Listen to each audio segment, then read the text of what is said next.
तो आज की वीडियो में मैं आपको बताने वाला हूं फ्रांस का टूरिस्ट वीज़ा जब भी हम अप्लाई करते हैं तो क्या कारणों से आपकी रिफ्यूज़ल आ सकती है।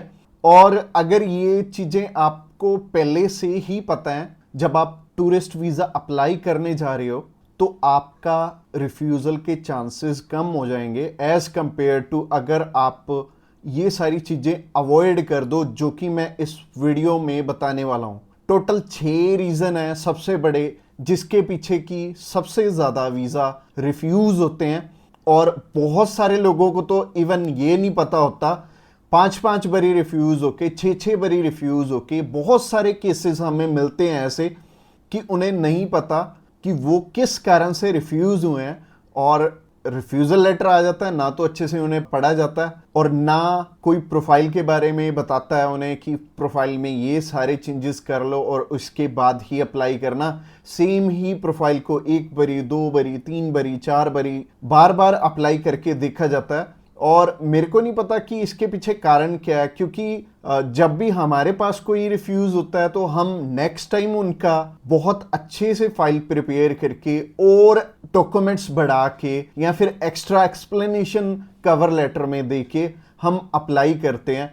बट मुझे देखने को मिला है कि 5 बारी 6 बारी रिफ्यूज़ होने के बाद भी कई बार क्या होता है, छोटी छोटी सी गलतियां होती हैं जिसके पीछे की आपका केस रिफ्यूज हो जाता है और आपको पता भी नहीं लगता। तो इस वीडियो को स्टार्टिंग से लेके एंड तक बहुत ध्यान से देखना, क्योंकि इस वीडियो में आपको पता लग जाएगा कि रिफ्यूजल के कारण क्या हैं। हाँ, वीडियो थोड़ी लंबी जरूर जाएगी बट ये वीडियो की इंफॉर्मेशन जो मैं आज इस वीडियो में देने वाला हूं आपको पूरे इंटरनेट पे कहीं नहीं मिलेगी। कोई यूट्यूब पे इस तरह की वीडियो अपलोड नहीं करता है, क्योंकि इसमें हमारा खुद का काफी सारे पर्सनल नुकसान होते हैं।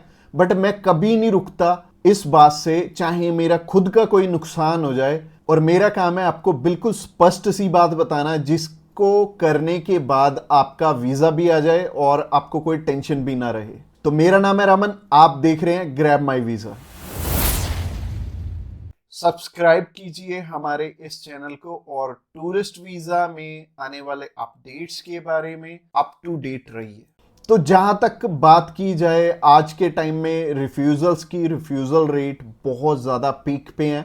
और जैसे कि मैंने बताया 4 बारी अप्लाई करके 5 बारी अप्लाई करके भी लोग बैठे हैं जिनको कि समझ में नहीं आ रहा कि उनका रिफ्यूज़ क्यों हुआ है।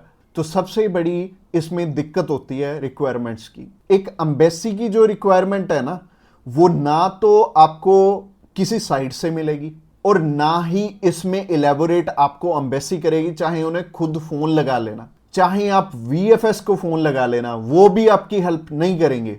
और तीसरी चीज आती है यहाँ पे कंसल्टेंट्स। बहुत सारे कंसल्टेंट्स हैं, बहुत कुछ जानते होते हैं, वो आपको इसलिए नहीं बताते क्योंकि उस काम को करने में हो सकता है 2 मंथ या 3 मंथ या फिर 6 मंथ का टाइम जाए। तो मेनली बात यही है कि जब भी हमने टूरिस्ट वीज़ा अप्लाई करना है हम ध्यान से देख लें कि हमारी रिक्वायरमेंट पूरी हो रही है और किसी अच्छे कंसल्टेंट के थ्रू ही अप्लाई करना। मैं तो एक चीज़ बोलता हूं कि बड़े नाम के पीछे तो कभी मत जाना। देखो, अभी कोई बड़ा नाम है तो उन्हें कोई फर्क नहीं पड़ता कि आपका वीज़ा आए चाहे आपका रिफ्यूज़ हो। बट हाँ, जैसे हमारे जैसी कंपनीज हैं जो कि अप्लाई करने का भी खर्चा बहुत कम लेते हैं और इसके बाद भी आपको पूरी पूरी सपोर्ट करते हैं हर एक फील्ड में, हर एक चीज़ में आपकी डॉक्यूमेंटेशन बहुत अच्छे से बनाते हैं। क्योंकि जितने नॉमिनल कोस्टिंग हम लेके चल रहे हैं ना, अगर आपका वीज़ा आएगा तभी हमारा बेनिफिट है। अगर आपका वीज़ा आएगा, आप 10 रेफरेंस हमें दोगे तभी हमारा बेनिफिट है, अदरवाइज हमारा कोई बेनिफिट नहीं है।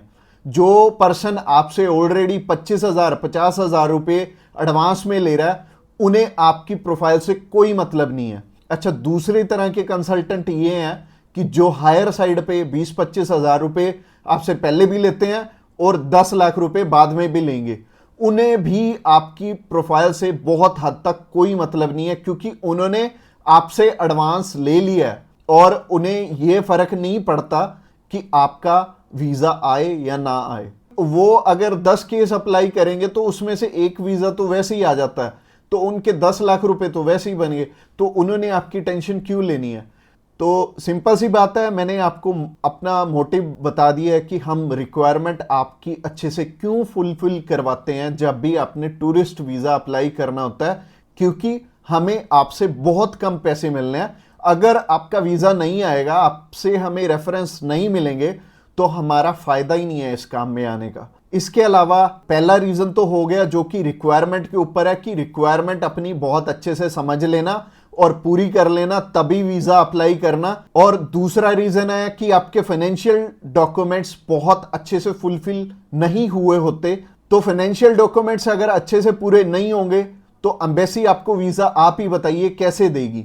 उन्हें एक प्रॉपर प्रोफाइल चाहिए, उन्हें ऐसी प्रोफाइल चाहिए कि स्टेप बाय स्टेप आपके सारे डॉक्यूमेंट्स आपस में मैच कर रहे होने चाहिए। जैसे कि आपका जो ऑक्यूपेशन है, वहां से आपकी कितनी मंथली इनकम आ रही है, और क्या वो उसी प्रोफेशन से इनकम आ रही है आपकी, और आपके फाइनेंशियल्स आपस में मैच कर रहे होने चाहिए, तभी आपका वीजा लगेगा। तो अगर आपको नहीं पता है कि आपके फाइनेंशियल मैच कर रहे हैं या नहीं कर रहे, तो आप क्या कर सकते हैं, आप अभी हमें कॉल कर सकते हैं, आप जान सकते हैं कि आपके फाइनेंशियल अच्छे से मीट कैसे होंगे। और कॉल तो आप इस वीडियो के एंड में ही हमें करना, क्योंकि आगे जो रीजन है वो भी बहुत स्ट्रॉन्ग रीजन है कि आपका वीजा इन इन कारणों से भी हो सकता है। प्रोफाइल का तो मैंने आपको बता दिया कि आप हमें कॉल कर लेना।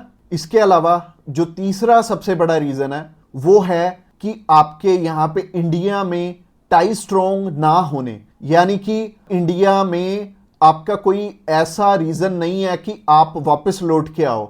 जैसे कि मैरिड है अगर कोई, तो उनकी वाइफ उनका रीजन बनती है वापस आने का, और अगर कोई अनमैरिड है उसको थोड़ी सी प्रॉब्लम ही आती है। बट इसका भी सोल्यूशन है कि आप बेटर है, अगर आप 20-21 साल के हो, 22 साल के हो, तो बाहर जाने के लिए मैरिज तो करोगे नहीं, तो कर क्या सकते हो, आप अपनी मम्मी या फिर अपने पापा में से किसी एक जने को अपने साथ में अप्लाई करवा लो।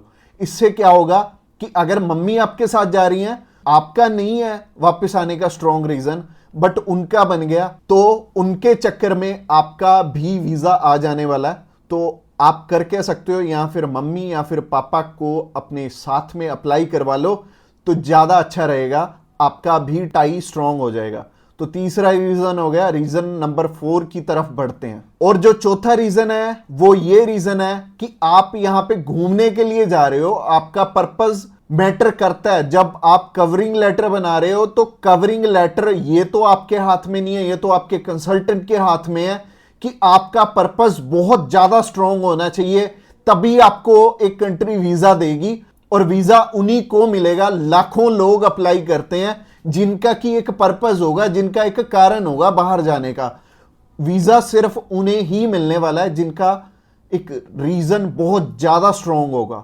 तो रीजन बहुत ज्यादा आपका स्ट्रांग बनाएंगे अगर आप हमारे थ्रू अप्लाई करेंगे। तो ये चौथा कारण था आपका वीजा रिफ्यूज होने का, और ये 4 कारण ही हैं जो सबसे बड़े रिफ्यूजल के आपके चांसेस बनते हैं। जिन कारणों के पीछे, ये चारों चीजें अपनी ठीक कर लो। और जैसे मैंने पर्पस में बताया, पर्पस आपका बहुत ज्यादा स्ट्रांग हो जाएगा अगर आप हमारे थ्रू अप्लाई करेंगे। तो अगर आप हमारे थ्रू अप्लाई करना चाहते हैं, आप जानकारी लेना चाहते हैं कि आपके रिक्वायरमेंट पूरी है, क्या आपके फैमिली टाइज स्ट्रांग है, तो आप अभी हमें कॉल करके पता कर सकते हैं कि क्या आपकी रिक्वायरमेंट अच्छे से पूरी है, क्या आपके फाइनेंशियल डॉक्यूमेंट जो कि सबसे ज्यादा इंपॉर्टेंट है आपस में मैच कर रहे हैं। इसके अलावा जो तीसरा कारण था वो था आपके फैमिली टाइज कितने स्ट्रांग है। इसके अलावा चौथा कारण है कि आपका पर्पस हम कितना स्ट्रांगली लगाएंगे, इसके ऊपर आपका वीजा डिपेंड करेगा। और वीजा चाहे आप फर्स्ट टाइम अप्लाई कर रहे हो, चाहे ऑलरेडी आपके 1 रिफ्यूजल है, 2 है, 3 है, 4 है, जितनी मर्जी आपकी रिफ्यूजल्स हैं, मैटर नहीं करती। हमारे पास बहुत सारे लोग आते हैं, एक पर्सन का हमने अप्लाई करके दिया था और उनका टोटल 12 बार रिफ्यूज था, 13th टाइम उनका वीजा आया था। और मोस्टली लोग 1 बारी, 2 बारी, 3 बारी, तो बहुत सारे लोग रिफ्यूज होते हैं। कई लोग तो 4-4, 5-5, 6-6 बार रिफ्यूज होते हैं। इवन उन्हें ये नहीं पता लगता कि हम करें तो करें क्या, वीजा तो हमें लेना है, और लेना भी बिल्कुल सही मायने में है, एक्स्ट्रा पैसे दे के नहीं लेना। एक बिल्कुल नॉमिनल चार्जेस में ही अप्लाई करवाना है किसी से, तो उस कारण में वो ट्रैवल हिस्ट्री वाली साइड भी जाते हैं। तो ट्रैवल हिस्ट्री वाली साइड मैं तो बिल्कुल नहीं बोलूँगा कि आपको ट्रैवल हिस्ट्री बनानी चाहिए, क्योंकि इस टाइम एयर टिकट्स ही इतनी महंगी हैं कि अगर आप एक कंट्री में भी ट्रैवल करते हैं तो आपका 70 से 80 हज़ार रुपये लग जाते हैं। इसके अलावा अगर आप 3-4 कंट्रीज में ट्रैवल कर लिए तो आपके 3-4 लाख रुपए खराब हो जाने वाले हैं। और जैसे कि मैंने आपको पर्पस वाली वीडियो में बताया था, 15 से 16 हज़ार रुपये में आप हमारे थ्रू अप्लाई कर लेंगे और आप कम से कम 3 लाख रुपए में अपना 20 बारी अप्लाई कर पाओगे। तो ट्रैवल हिस्ट्री पे बिल्कुल भी पैसे मत लगाना। इसके अलावा अगर आप हमें अभी कॉल करना चाहते हो, कॉल कर सकते हो नीचे दिए गए नंबर पे। और इसके अलावा आप हमें व्हाट्सएप पे भी मैसेज कर सकते हो। व्हाट्सएप पे मैसेज करने के लिए डिस्क्रिप्शन बॉक्स में लिंक है, उस लिंक पे क्लिक करते ही आप हमें मैसेज सेंड कर पाएंगे और हम भी आपकी inquiry as soon as possible हम लेने वाले हैं। और हमारी टीम्स ऑफ एक्सपर्ट्स हमेशा रेडी है और वो सारे टीम मेंबर्स को पर्सनली मैंने ही ट्रेंड किया हुआ है और आपकी हर एक ज़रूरत को वो समझेंगे और फिर उसी अकॉर्डिंग आपको गाइड करेंगे। और आपको बिल्कुल भी टेंशन नहीं लेनी, जब भी आपने वीज़ा अप्लाई करना है आप हमारे थ्रू ईजिली कर सकते हैं। अगली वीडियो हमारी सी टाइप के वीज़ा के ऊपर रहने वाली है कि सी कैटेगरी में बहुत सारे हमारे पास ऑप्शन होते हैं अलग अलग, जिनके थ्रू की वीज़ा अप्लाई करने में हमारा पर्पस बहुत स्ट्रॉन्ग हो जाता है। तो सी टाइप में जैसे कि बिजनेस वीज़ा हो गया, स्पोर्ट्स वीज़ा हो गया, कल्चर वीज़ा हो गया, मेडिकल वीज़ा हो गया, तो ये सारे वीज़ा के बारे में हम बात करने वाले हैं, जो कि हमारी नेक्स्ट वीडियो रहने वाली है। तो आपने क्या करना है, हमारी नेक्स्ट वीडियो को भी जरूर ध्यान से देखना। Thanks a lot for watching this video till the end और मिलते हैं किसी बढ़िया सी वीडियो में नेक्स्ट टाइम।